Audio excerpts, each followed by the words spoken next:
Hello and welcome to Politic Matters. My name is Ben Ratliff, and I'm joined by my friends and yours, Jared Nelson and Scott Edberg, and we are glad to be back with you again. We feel like we just recorded our previous episode. It's so good to be back. We've missed each other so much. We're in BCO 55 today, but I did want to check in with the guys and see how everybody's doing. Jared, have you recovered over the last couple? I mean, it's probably been a couple weeks now since the episode dropped, but I mean, your infatuation with Rick Warren was just so prominent in our previous BCO episode.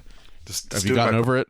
Purpose-driven devotionals, and yeah, it's been great. I think at this point there's a whole purpose-driven book for every day of the year. So as long as you can read, 200 pages every day, you can do a whole book every time. Mm-hmm. We're actually publishing a purpose-driven polity, and so we will. Polity-driven life. Polity-driven life. That'll be our devotional. That's the title. There's a spoiler alert, man. Oh man. We are in a very brief, it's not the only chapter in the directory with one section, but it is the first of a couple with one section. BCO 55-1. It is proper for the congregation of God's people publicly to confess their faith, using creeds or confessions that are true to the word, such as the Apostles' Creed, the Nicene Creed, or the Westminster Standards. BCO 51, confessing the faith. As so-and-so would say, thank you for no. We'll try to do a little bit of an episode on these phrases. It is proper for the congregation to confess their faith publicly. Let's just say it. When we get together, it is good to be reminded of what is true. And we're doing that in the whole worship service. But these kinds of confessions, like are listed here, are sort of broad summaries of our faith and are good encouragement to us as we get together and can remind us of the true things when we've been in the midst of a week that is so false in many ways, right, in the world, and are struggling with our own sin still. And so it's a good reminder when we gather as we recite these things and say them out loud alongside the rest of the church. And so there's some recommendations here, right, to make use of these things. Well, first... so come on, Jared. Is it proper to confess the faith? Have you guys ever been in a RP worship service before? It's been a while, but yeah. Been in a Baptist worship service before. They don't like confessing the faith either. Yeah, I guest preached at a RP church, and they do not confess the faith. And from my understanding, RPs would not recite the Apostles' Creed or a man-made confession within their worship service. So this is a bit different than, say, some of this Covenanter or more strict Scottish Presbyterian people. What would your justification be to them for confessing the faith? Is it biblical to do so?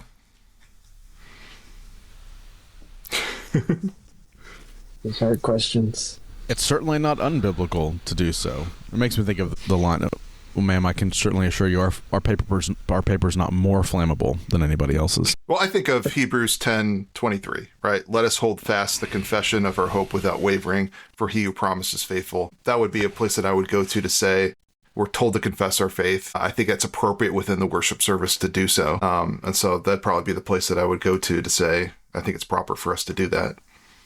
I think there could be an argument about what you use to confess your faith, right? Because there are obvious confessions in Scripture, right, that Paul uses, probably some stuff that they were making use of that have been inscripturated. And so is it that, or is it a written document? Is it constitutional, or is it something like Apostles or Nicene that's outside of our proper tradition in terms of the PCA? Those questions, I think, are up for debate, certainly. Confessing the faith is pretty Pauline. I mean, Paul confesses the faith regularly in his epistles, which would have been preached and embraced by the churches that they were sent to. I mean, it is just so pervasive throughout the New Testament that the faith that is gathered is a faith that is confessed, and there's unity. What Paul is dealing with in the various churches that he's writing to is trying to help maintain the faith within those churches, trying to correct erroneous doctrine within those churches. And so he is trying to correct teaching, and one way you correct teaching is through confession. What do we commonly believe as a church? And if we are confessing these things together, we are confessing one faith. And I think that helps us, it helps orient us to this idea that we are confessing a faith that is not just bound in our local time, but the documents that we are confessing or using to help confess within are historic documents. Some may be only going back 400 years, but others going back the greater part of 2,000 years. And so we are joining the church historic in confessing the faith that the apostles knew personally and intimately. Yeah, we've used scriptural confessions of faith before. So the Shema would be a good example of that. Basically, any time that Paul says this saying is trustworthy and true, I've used those as confessions of faith within our worship service before. So first time I read through this, I was actually a little surprised. It didn't say using scripture or some of these other ones, but since it says such as, and I don't think you can make a case that just confessing the scripture together isn't true to the word. So that's a practice that we have, is sometimes we'll just confess something from the scriptures, the Shema, or one of the trustworthy sayings. Do you guys do the Shema in Hebrew when you do it? Do you sing it? No, that would be good. Chant it?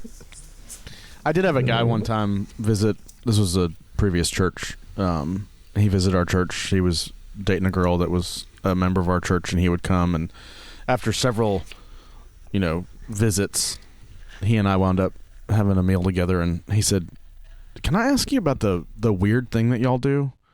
Well, he said it like I should know what he was talking about. I was like, we're pretty standard, like vanilla Presbyterian. I mean, like even an evangelical, church attender somewhere would come to our service and not feel out of place, I don't think. Like, what are you talking about? He said, well, you guys do this thing where you all say out loud in unison the same paragraph of words every once in a while. And he was talking about the Apostles' Creed, and I was like, I didn't really occurred to me how strange that would seem to somebody who's never seen something like that done. Like, it probably, and the way he described it was that it felt cultish for all of us to be standing up in this room and like 200 voices to just read the same words, like. And you know how the Apostles' Creed goes, right? Like, it's hard to have inflection when there's that many people reading something out loud, and so it just sounds very kind of like rhythmic and methodical and rote. And he said it was the strangest, and I've never thought about it before, but it's a little weird. It's a good practice, but it can come off a little strange to some people. That's my confession of faith anecdote. That's all I've got. In my last call, they had a church that they had a school that was once a colloquial school that was spun off, but still had very close ties with the church. And they started introducing the Apostles' Creed in their chapel services. And those who are not Presbyterian just about lost it. And they thought the school was going Catholic or some other tradition. And they're like, we don't know, no creed but Christ kind of stuff. And so, yeah, there's pushback even within the Christian community on confessing the faith and what that means. Yeah. What do you typically use for your confession of faith? Apostles' Creed, Nicene Creed? Do you have other things that you guys use? Scott? I have a spreadsheet for this, a very large spreadsheet. I have 1,500 confessions of faith in my spreadsheet. And that includes all of the common ecumenical councils plus the Apostles' Creed. It has the Westminster Standards and then the other three forms of unity found in the Heidelberg, Canons of Dort, and so forth. And so it's pretty expansive. My bread and butter is mostly the confessional standards with the Apostles' Creed. Yeah, same for us. We presently, we're using the Apostles' Creed regularly and systematically working through the Confession of Faith, the Westminster Confession, in our evening worship service. Just, a paragraph or two every week. Set it up a little bit for folks, remind them where we're at, and read it all out loud together. Yeah, we use the Trinity Psalter hymnal, and in there it has printed the Apostles' Creed, the Nicene Creed, as well as the Athanasian. We have not tried the Athanasian Creed yet. Apparently the Lutherans... Bless your heart. There's like this, we're not church calendar people, but there's apparently a Trinity Sunday where once a year they have to do the entire Athanasian Creed. But yeah, we alternate between I'm busy Apostles' that Creed. weekend. Yeah. Right. We alternate between the Apostles' Creed and the Nicene Creed for the Lord's Supper. I do have a preference for the Nicene Creed in that it's more truly ecumenical. But sometimes I'll remind people, when we're confessing this, maybe 1 billion Christians have said something like this in the past month, as a confession of their faith. This is the truly ecumenical confession of our faith that bridges, if you go into a Lutheran church, they're going to know the Nicene Creed. The Anglican church, they're going to know the Nicene Creed. A Baptist, maybe. Some of them will know the Nicene Creed. And I think that's important. You guys ever use the Chalcedonian definition? Mm-mm. No. No, those are very long. They're hard. Yeah. We don't like dictionaries in our church. No definitions allowed. I did ask our session permission once because we've done the Westminster Standards and, this says Apostles' Creed and Nicene Creed, but it does say such as. And so one Sunday, I really just wanted to use the Heidelberg question number 1, and they were all fine with it. But yeah, I don't think it necessarily limits you to just those that are listed there, but there's a few other ones that could be good creeds for the church to use. Yeah, often when for like Reformation Sunday, I try to ground every element in reformational themes and ideas, and so we use the French Confession, Calvin's Confession, and catechisms, and we'll pretty much sing just songs from that era, and so once a year or so we draw even a little further in that out to just keep the people acclimated. And I mean, there's some really good stuff in Calvin's Confession that I think my session thought, why are we doing this? And then they read it and they're like, this is actually pretty fruitful, because some of the clarifications that Calvin gives on the Lord's Supper in that confession are very helpful for the people even today. Very high view of the real presence. Yeah. Well, Patrick Curls, last time that we talked to him, said there was a difference between catechizing the congregation and confessing the faith. Do we accept or reject that? I agree with Scott, whatever Scott has to say. Whatever Scott has to say. He has a great point on this. It's really good. It's very good. We're using the Westminster Shorter Catechism for Confession of Faith right now, so we don't make a distinction in that. So, and it makes it easier for the leader, because usually our ruling elder is prompting that, and so instead of just saying, "Christian, what do you believe?" he can actually ask the question, and then the congregation responds. It's a great dialogical format to that element. Yeah, we use the larger and shorter catechism all the time in our worship. I think it's fine. I mean, that is confessing the faith. Those are written for children, but hey, we are in the 21st century, and I don't know if most of our adults are familiar with the larger catechism as they ought to be. That was written for them. And so, yeah, I try to err more on the larger catechism because it's a little beefier than the shorter catechism. But that's just more personal preference. Our people could do well to know both a little better. I'll add one more little anecdote since Ben had one. I was listening to an interview once with Yaroslav Pelikan, if you know who that is. He wrote A History of Doctrine, which is the greatest, I think it's a 5-volume set of the history of doctrine. And he also wrote a book on the creeds. And a point that he made, and he had a somewhat hostile kind of liberal interviewer of him and said, why are you confessing this all the time? And he said, it's great to come into church and say, I believe or we believe, not I feel. I'm asked, Christian, what do you believe? Rather than how do you feel? Because I can feel a lot of different ways. That's going to change week to week.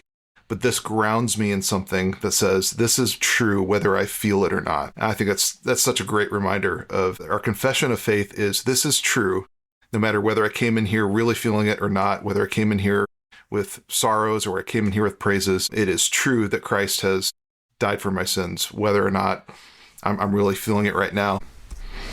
Good. Well, I'm hesitant to even call this a podcast today because we've been going for, as my count, is 15 minutes and 25 seconds. So I don't think I'm going to end the normal way I would. I'm just going to say thanks for joining us for this sampling of Polity Matters on this one little section. We've been glad to have you.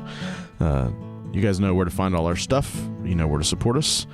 And keep in touch. If you have questions or comments, reach out to us. I've never thought about it before, guys, but we could do like a listener questions episode where we get people to send us, stuff they want to talk about, and we could just record answering questions. Could be fun. Maybe not. Say goodbye, gentlemen. Goodbye. Adios. Y'all take care.